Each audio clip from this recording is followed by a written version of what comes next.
سەبارەت بە حکومڕانی لە عراق و بەتایبەت لە ساڵی 2023 عراق حکومڕانیی دادپەروەرانەی کردووە پرسە گفتوگۆکەم لەگەڵ بەڕێز دکتۆر ئیبراهیم ئەلدەهش گوتەبێژی یەکێتی عەرەبی هۆزەکان لە ستودیۆ میوانمانە. بەڕێز ئەلدەهش بەخێر بێن. أهلا وسهلا، شكرا جزيلا وشكرا جمهوركم الكريم. سپاس. ئایا عراق حکومڕانیی دادپەروەرانەی کردووە بەتایبەت لە دوای ساڵی 2023؟ شكرا جزيلا. طبعا سپاس. بداية تغيير بەر لە هەموو شتێک لە دوای گۆڕانکاری لە 2023 هاتنی ئەمریکا کۆمەڵێک گۆڕانکاری سیاسی و ئابووری لە عراق ڕێیاندا. ئەو گۆڕانکاریانە جۆرێک لە گۆڕانکاری دیالێکتیکی بووین، دەتوانین بڵێن دیوێکی تونند ئاژۆییان هەبوون و ڕووداوەکان لە گۆڕانکاری بەردەوام بوو تا ئەنجومەنی شۆڕش دامەزرەوە. دواتریش بڕیارێک دەرچوو لەلایەن ئەنجومەنی ئاسایشی نێودەوڵەتی واجگە لەوەش کۆمەڵێک بڕیاری دیکە لەلایەن ئەنجومەنی ئاسایشەوە دەرچوون تا 2000 پەرلەمانی عراقی پێکهێنراوە. لە دوای پەرلەمانی عراقیش دەوڵەتی نوێ یاخۆ عراقی نوێ دروست بۆ ڕێکارەکان بەو شێوازە بەردەوام بوون بەبێ ئەوەی باسی وردەکاریەکان بکەین. ئەو گۆڕانکاریانەی لە عراق ڕوویاندا ئەوە دەردەخەن کە ڕژێمی پێشووتری عراق ڕژێمی تاکە کەس بوو، ڕژێم یەک سەرکردایەتی و یەک حزب بوو. کۆمەڵێک گۆڕانکاری ڕوویاندا کە فراحزبی لە عراقات ئاراوە. ئەو بابەتەش لە نێوان ڕەتکردنەوە قبولکردندا بوو. هەندێک کەس ئێستاشی لەگەڵدا بێت کە ڕەتیان دەکردەوە، کەسانێک شەم و قبولیان بوو. ئەو گۆڕانکاریە سیاسیانەی لە عراق ڕوویدان بوونە هۆکاری ئەوەی کە عراق لە ڕووی پەیوەندی دیپلۆماسیەکانی بکرێتەوە لە دیوێکی دیکەوە. لە هەمان کاتدا ئەو بڕیارانەش کە لە دیوەکانی دیکە دەرچوون هاتنی ڕێکخراوەکانی کۆمەلگەی مەدەنی لە کاتێکدا لە عراق ئەو بابەتانە نەبوون بۆ هۆکاریەوەی کە ئازادی ڕادەڕبنی بە شێوازێک لە عراق دروست بێت و ڕێخنەگرتنی شتاڕادەیەکی زۆر بێتە ڕێخنەگرتنێکی ئازادانە. سەرباری ئەمەی ئەم دیوە لایەنی ئەرێنی هەبوو، لایەن نەرێنیشی هەبوو.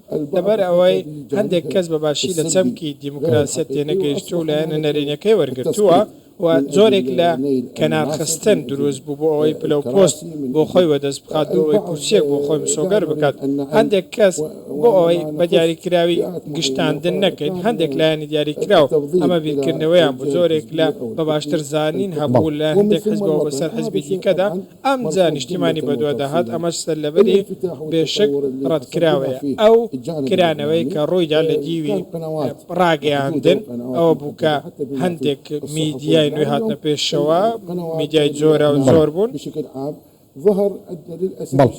ئەمە بەداخەوە بۆ هۆکاری ئەوەی کە زۆرێک لە چەتر دروست بێت. لە دیوی ئابووریش ئێمە پێشکەوتنمان بەخۆ بینی، کرانەوەیەکی باشمان هەبوو، کۆمپانیەکانی وەبەرهێنان بە باشی هاتنە پێشەوە لە وڵاتانی دکتۆر ئەو بۆی تۆ باسیەکەی بە شێوەیەکی باش ڕنگدانەوەیەکی ئەرێنی لەسەر ژیانی خەڵکی عراق بوو.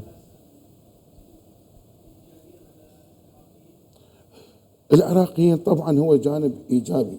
بێگومان لایەنێکی ئەرێنی لە گۆڕانکاریەکاندا لە بەرژەوەندی عراقیەکان هەبوو، بەڵام بەداخەوە دۆخی ئابووری لەو ئاستەدا نەبوو کە هاوڵاتیان چاوەڕێ بوون کە ئێمە هیوامان بۆی دەخواست. لەبەر ئەوەی بەشێک لەو گۆڕانکاریانە هاوڵاتی عراقی چاوەڕێی باشتری لێ دەکرد، بەڵام بەداخەوە پشکێنە لە نێو دەسەڵاتدا دۆخەکەی بەمڕۆگەیان. زۆرێک لە سەرباری کەنارخستن پەراوێز خستنی لایەنەکان دروست بوو لەسەر حسابی نیشتیمان. چەندین ئاڵنگاریش کەوتنە بەردەم هاوڵاتیان لەسەر ئاستی نێوخۆ، لەسەر ئاستی دەرەوە. هەندێک لایەن دەیانەوێت کە پێکهاتەی هاوڵاتی عراقی تووشی شکست بکەن. لەبەرچی لەبەر ئەوەی ئەو فرە پێکهاتەی لە عراقی شتێکی دەگمەنە و بەراورد بە وڵاتانی دیکە شتێکی لەو زۆرە نییە. بۆیە وڵاتانی دراوسێ هەوڵیاندا عراق داگیر بکەن، سامانەکەی بە تاڵان ببەن. تاکو ئێستاش ئەو داگیرکاریە هزریە لە عراقدا بەردەوامە کە ئەنجامی ئەو هەوڵانە بوو. چەندین شتی دیکەشی وەکو مادە هۆشبەرەکان و دیاردەی کاتنە نێو عراقکە عراقی. دکتۆر دەگەبێنە سەر بارودۆخی ئابووری عراق. عراق نەوتێکی زۆرە فرۆشێت، خاوەنداهاتێکی زۆری دەریایی و ئاسمانی و سنووری وشکانیە. وكانزاشي هي ما أسمع. میوانەکەم پێما بێت دەنگی على ناگات الصوت دامك. نعم. دەنگ بەڵێ ئێستا دەنگێگە دەنگی متەرجمەکەم بیستە پێما بێت دەمێت بۆ باسی ئەو بکەم کە صوتك. عراق خاوەن داهاتێکی زۆری نەوت و کانزاکان و سنووری ئاوی و شکانی و ئاسمانیە بۆ دۆخی ئابوووریەکەی لە ئاستێکی پێویستانیە بۆ پێتانوانی ئاماژەکان بۆن حکومڕانیشی باش لە عراقا نەکراوە والله بصراحة ما أفهم السؤال. ئەگەر دیارە گوێبیستی پرسیارەکە نیە لە کاتی وەرگێڕان گرفتێکێ صوت واطي. صوت واطي. علي صوتك. نسبة علي صوتك. بەڵە فەرم إيه عيد السؤال. بەڵێ عراق خاوەن داهاتێکی دارایی زۆر نییە سەرڕای ئەو داهاتە زۆرەی کە هەیەی لە سنووری وشکانی و دەریایی و فرۆشتنی نۆتیش بەڵام ئابووری خراپە ئەمە نیشانەی دارەدانێکی خراپ نییە من المؤكد طبعا. بەدڵنیاییەوە ئەمە هێمایە بۆ خراپ بەڕێوەبردننی وڵات خراپ بەڕێوەبردن لە پەیوەندیەکان خراپ بەڕێوەبردننی ئابووری پەیوەندیمە لەگەڵ وڵاتانی دراوسێ ئەوەندەی کە سیاسی زۆرمان هەیە ئەوەندەش پێویستمان بە سیاسی حکومڕانە لەوەی لە نێوخۆ وڵات بەڕێوە ببن لە نێوانیشیان دە پەیوەندی لەگەڵ وڵاتانی دراوسێ ئێمە سەرباری ئەوەی کە ئاڵنگاری و ڕادیاییمە لەگەڵ وڵاتانی دراوسێ هەیە بەڵام عراق دەبێت ڕۆڵێکی پێگەیی و ڕۆڵێکی پەرەپێدراوی هەبێت ئێمە پێویستمە بەوەیە کە سنوور دابنین و چارەسەریش دابنین بۆ هەموو وڵاتانی دراوسێ دەبێت بزای وڵاتانی دراوسێ مافیان چێ ئێمە مافمان چیە بەبێ ئەوەی ڕێگەیان پێ بدەین دەسوەردان لە کەرامەت و سەروەری عراقدا بکەن عراق ئەمڕۆ لە وڵاتانی کەندا و وڵاتانی دیکە و لە وڵات سووریا بەنمونێ لە سای ئەو گۆڕانکاریی لەوێ ڕوویداوە ئێستا عراق بۆتە بنکێک بۆتە پێگەیەک لە پێگەکانی ئێران و یەکێک لە هێڵە سەرەکیەکانی ئێرانە بەرەو ناوچەکە بەڵام ئێمە هیوادارین کە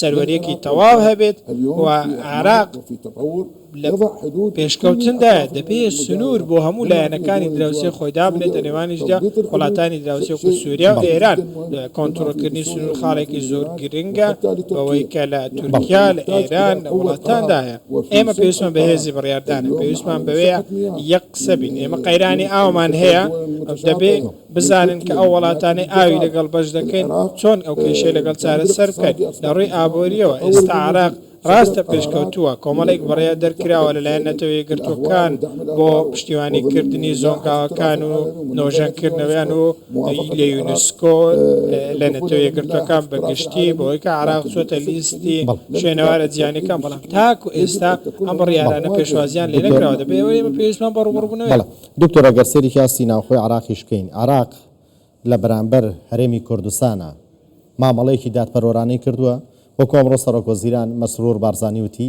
ئێمە تەواوی پابەندیەکانی خۆمان لە بەرامبەر حکومەتی عراق جێبەجێ کردو بەڵام حکومەتی عراقیش پێویستە جێبەجێ بکە حکومەتی عراق پابەندیەکانی خۆی لە بەرامبەر هەرێمی کوردستان جێبەجێ کردووە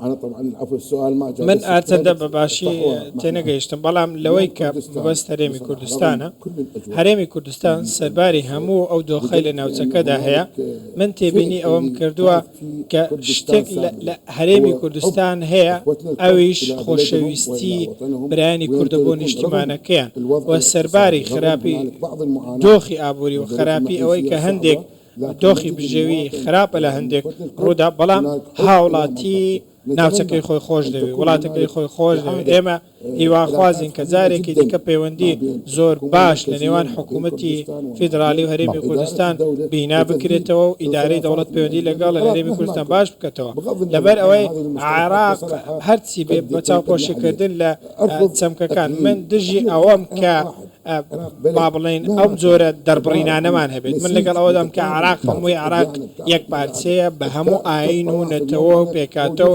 تایفەکانەوە من ئەمڕۆ لە هەرێمی کوردستانم هەرگیز هەستم نەکردەوە جیاوازی هەیە لە مامەڵەکردن لە لەوان هەرێمی کوردستان و ناسڕەیە کەواتە خۆشەویستی هەیە ئێمە لە بنەماکان یەکتری دەگرینەوە من هیوادارم کە دوور بکەوینەوە لەو ناکۆکیە سیاسیانە و بیر لە بەرژەوەندی بکەینەوە چ لە لایەن برایانی کورد چ لە برایان لە حکوومەتی فیدرالی چاو بە زۆر شتدا بەخشێنینەوە کە پێشتر هەمان بووە من پێم وایە بەو شێوازە ڕوبەڕووی قەیرانەکان بینەوە عراق بۆتە ڕووکاری ڕوبەڕووبوونەوەی ئاڵنگاریەکە من لێرەوە پێیان ئەوەیە کە واز ناکۆکیەکان بینین و جارێکی دیکە بی لە عراق و یەکگرتووی عراق بکەینەوە. بەڕێز دکتۆر ئیبراهیم ئەلدەهش گوتەبێژێکی عەرەبی هۆزەکان لە ستۆدیۆ میانمان بوویت.